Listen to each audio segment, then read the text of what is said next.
জি। মনে করো কমিটির পদ হলে 2টা, সভাপতি সেক্রেটারি।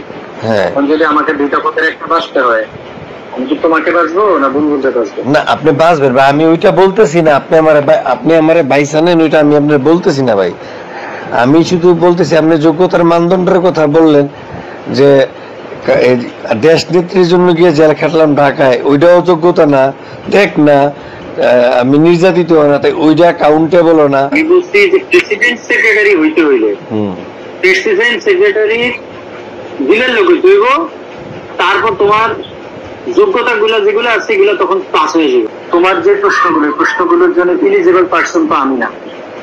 তুমি তো জানো আমি একটা নির্দিষ্ট বলয় আছে, আমার একটা নির্দিষ্ট বলয় আছে বা নির্দিষ্ট একটা গ্রুপ আছে, আমি গ্রুপ অনুসারেই কাজ করি।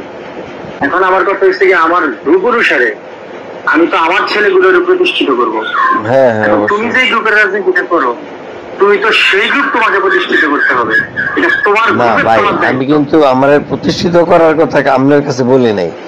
আমি খালি জানতে চাইছি, আমার মানে বাসনা জাগছে জানার যে যোগ্যতার আসলে মানদণ্ডটা কি, আর ওই ব্যাখ্যাও দিচ্ছেন আপনি সুন্দরভাবে। তো আমরা যেহেতু আপনার গলাকে মাইর খাইয়া ভাই এই ছাত্র দলের লোক হইতে পারলাম না, প্রেসিডেন্ট সেক্রেটারির মতো যোগ্যতা হইল না, দেশ নেত্রীর জন্য জেল খাইটা, 3টা মামলা নিয়ে 2বার জেল খাইটা, তাহলে ভাই আসলে আমাদের কোনো যোগ্যতাই নেই। তাহলে আপনাদের প্রথম থেকে উচিত ছিল যে তোমাদের যোগ্যতা নেই, তোমরা ছাত্র দল করো না, আমার সাথে আইসো না। আমি তোমাকে আবারও বলতেছি, প্রেসিডেন্ট সেক্রেটারি হইতে হইলে প্রেসিডেন্ট সেক্রেটারির সাথেই তোমাকে মুভ করতে হবে, তাদের হৃদয়ের লোক হইতে হবে।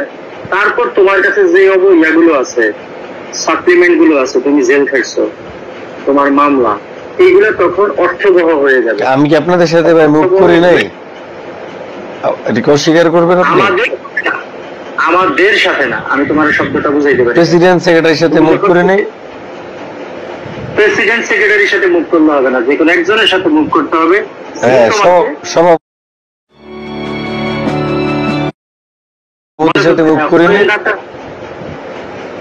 সবাই আনন্দ করছে।